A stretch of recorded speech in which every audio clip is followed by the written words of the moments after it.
광주 MBC 라디오 칼럼. 라디오 칼럼은 여러 전문가들의 의견을 통해 한국 사회의 방향과 광주 전남의 미래 비전을 찾는 시간입니다.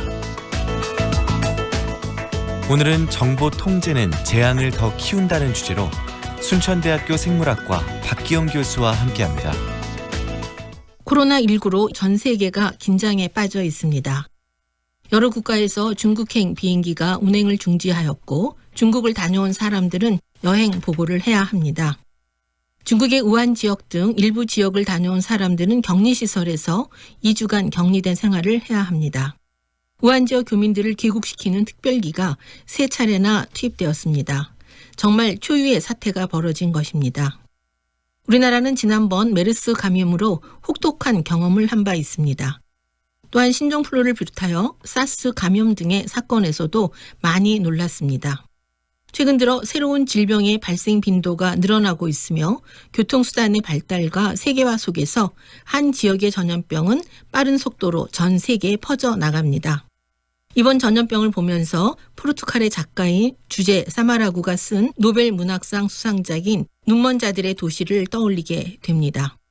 아마 우한시는 이 소설에서처럼 눈을 멀게 하는 백색 실명증이 퍼져나가면서 도시가 갑자기 멈춰버리는 장면 그대로일 것 같습니다.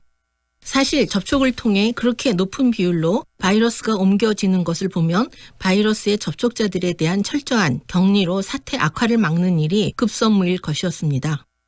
중국은 사스를 경험한 바가 있었기 때문에 감염 확산의 위험을 알고 있었을 것이지만 대응에 실패했습니다.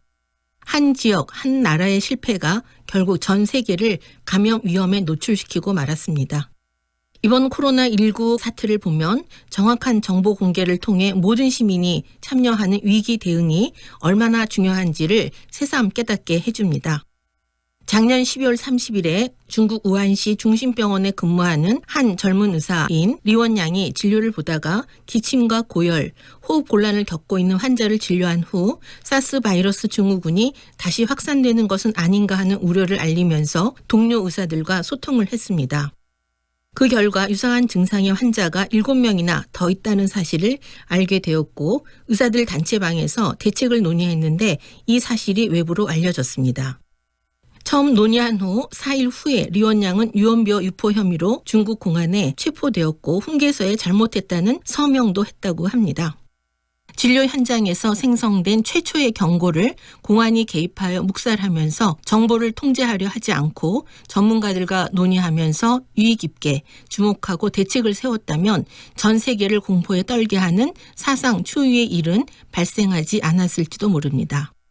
소설 눈먼 자들의 도시는 눈이 보이면 보라, 볼 수 있으면 관찰하라 라는 문장으로 시작합니다.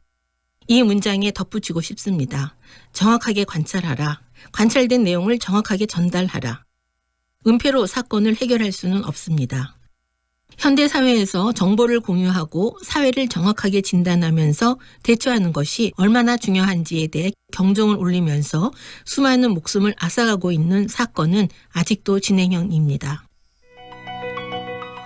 박기영 교수는 순천대학교 대학원장으로 제16대 대통령직 인수위원과 참여정부에서 대통령 정보과학기술 보좌관을 역임했고 현재 전남도정 평가단장을 맡고 있습니다.